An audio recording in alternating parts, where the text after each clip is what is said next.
Lewis Hamilton est sur le point de recevoir une amélioration qui pourrait complètement bouleverser la donne, et le moment ne pourrait pas être plus opportun alors que Ferrari fait face à une pression immense à la veille du Grand Prix de Monaco. Des informations récemment divulguées révèlent que sa voiture, le dernier modèle de l'écurie, va subir une série de modifications en profondeur et ces ajustements ont le potentiel de transformer entièrement ses performances sur le circuit urbain le plus emblématique du calendrier. Ce qui arrive ne se résume pas à quelques ajustements techniques. Il s'agit d'un changement de cap significatif, peut-être le signe le plus clair à ce jour que l'écurie italienne est prête à viser plus haut que la simple survie. Le parcours de Hamilton avec l'équipe de Maranello n'a jamais été annoncé comme facile, mais tout indique que ce week-end dans les rues de Monte-Carlo pourrait marquer le début d'une nouvelle phase. Après des semaines de difficultés persistantes, de décisions douteuses et de performances irrégulières, Ferrari a choisi d'agir avec fermeté.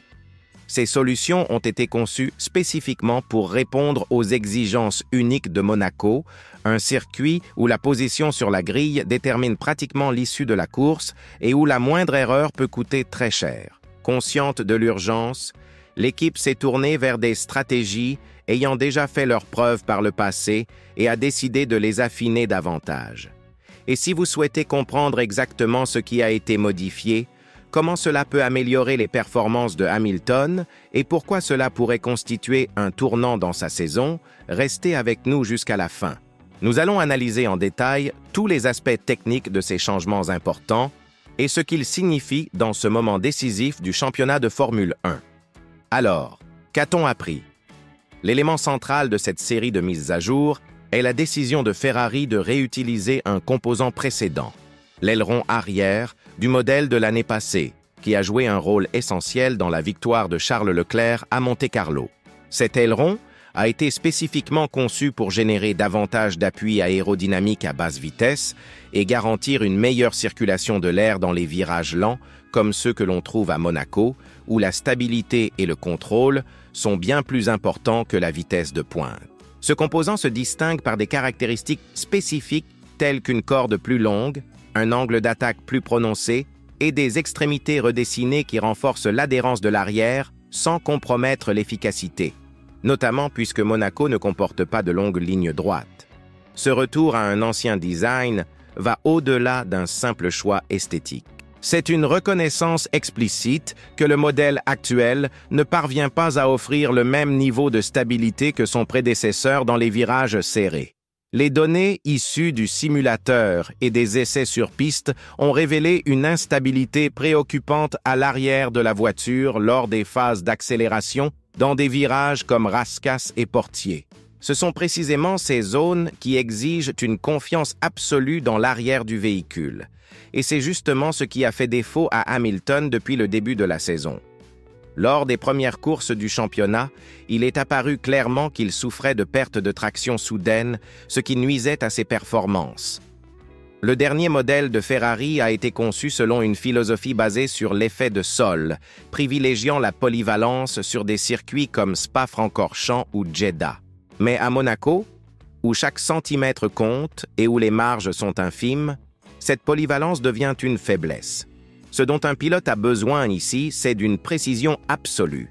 Et c'est exactement ce que promet cet ancien aileron arrière. Mais ce n'est pas la seule modification apportée. En coulisses, les ingénieurs ont travaillé sans relâche pour résoudre un problème structurel chronique, une rigidité excessive du châssis et un contrôle instable de la hauteur de caisse. À Monaco, ces facteurs prennent encore plus d'importance à cause des fortes décélérations et des irrégularités du revêtement. Des secteurs comme la chicane de la piscine ou la zone autour de la Rascasse mettent la voiture à rude épreuve et un véhicule trop rigide devient difficile à piloter dès que l'arrière saute ou glisse de façon imprévisible. Dans cette optique, les ingénieurs ont modifié la géométrie de la suspension arrière. Il ne s'agit pas encore de la mise à jour majeure prévue pour l'étape de Silverstone, mais plutôt d'un ajustement discret utilisant les points de fixation déjà existants sur la boîte de vitesse. Cette nouvelle configuration modifie les angles de liaison d'environ 20 mm, ce qui permet à la voiture de rouler avec une garde au sol plus basse sans sacrifier sa capacité à absorber les charges verticales. Cette modification est cruciale pour Hamilton. Tout au long de l'année, il s'est moins plaint de la vitesse de pointe que du manque de confiance au freinage et lors des sorties de virage. Son style de pilotage exige des réponses précises, mais le modèle actuel ne les lui a pas fournies jusqu'à présent. Grâce à ces changements de suspension et à l'augmentation de l'appui procuré par l'ancien aileron arrière, on s'attend à ce qu'il retrouve un meilleur contrôle dans les virages, ce qui lui permettra d'attaquer les cordes avec plus de sérénité, un élément fondamental de sa manière de piloter. Il ne faut pas oublier que Monaco comprend plusieurs zones d'accélération où les voitures passent de moins de 90 à plus de 200 km/h en quelques mètres. Dans ces situations, la moindre instabilité de l'arrière peut non seulement affecter la vitesse de sortie de virage, mais aussi la température des pneus, ce qui est décisif dès le premier tour lancé. Et à Monaco, tout se joue en qualification. Au cours des 20 dernières années, 18 courses ont été remportées par des pilotes partis de la première ligne. Si Ferrari parvient à fournir à Hamilton une voiture capable de gagner ne serait-ce que 2 ou 3 dixièmes de seconde au tour, cela pourrait le faire remonter de la 8e ou 9e position jusqu'à la 3e, voire la 2e. Cela changerait complètement le scénario de la course. D'ailleurs, si vous trouvez cette analyse intéressante, n'hésitez pas à vous abonner à la chaîne et à activer les notifications, car nous allons bientôt explorer comment ces changements peuvent impacter non seulement la course de Hamilton à Monaco, mais toute la stratégie de Ferrari pour le reste de la saison 2025. Revenons aux modifications techniques. Les amortisseurs ont également été recalibrés. Le nouvel ajustement a été pensé pour mieux absorber les chocs sur les portions critiques du circuit. Des virages comme Sainte-Dévote ou la sortie du tunnel sont des zones où les voitures touchent souvent le sol, ce qui nécessite une suspension extrêmement efficace. Hamilton, connu pour sa sensibilité au freinage et sa capacité à moduler la pression sur la pédale, pourrait tirer parti de ce nouvel équilibre entre contrôle et performance. Ferrari a également ajusté la répartition du freinage et amélioré le système de refroidissement, en réponse directe aux préférences du pilote britannique. Un autre point essentiel concerne la température des pneus. L'équipe a connu des difficultés tout au long de la saison pour chauffer les pneus efficacement lors des tours de sortie, ce qui a nui à ses séances de qualification.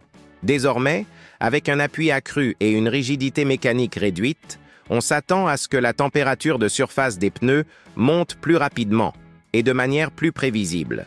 Cela signifie que Hamilton pourrait enfin avoir une voiture qui répond immédiatement dès le début de son tour rapide et non après plusieurs virages. Pris ensemble, tous ces éléments rendent le potentiel de ce week-end plus concret que jamais cette saison. Il n'y a bien sûr aucune garantie, mais pour la première fois, Hamilton pourrait disposer d'une voiture véritablement adaptée à son style et aux exigences spécifiques de ce tracé. L'équipe semble avoir enfin répondu à ses retours avec des mesures concrètes et non plus seulement avec des promesses. Ces améliorations peuvent-elles vraiment redéfinir sa saison?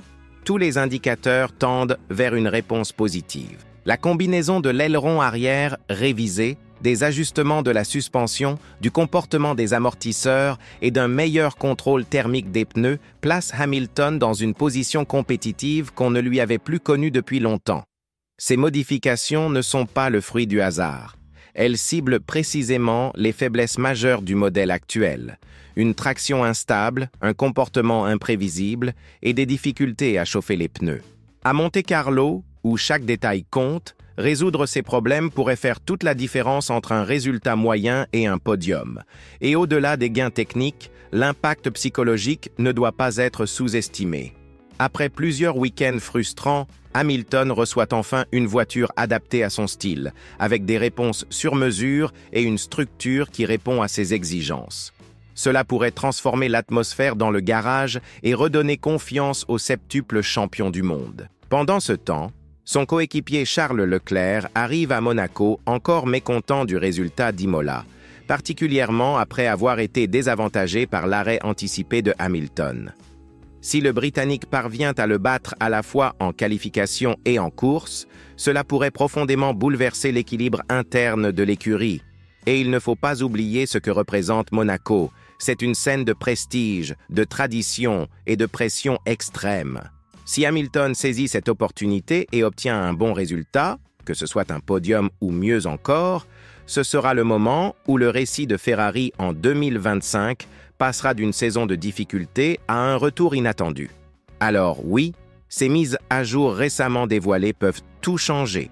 Pas seulement pour Lewis Hamilton, pas uniquement pour Ferrari ce week-end, mais pour la suite de la saison tout entière. Si vous êtes resté avec nous jusqu'ici, merci beaucoup.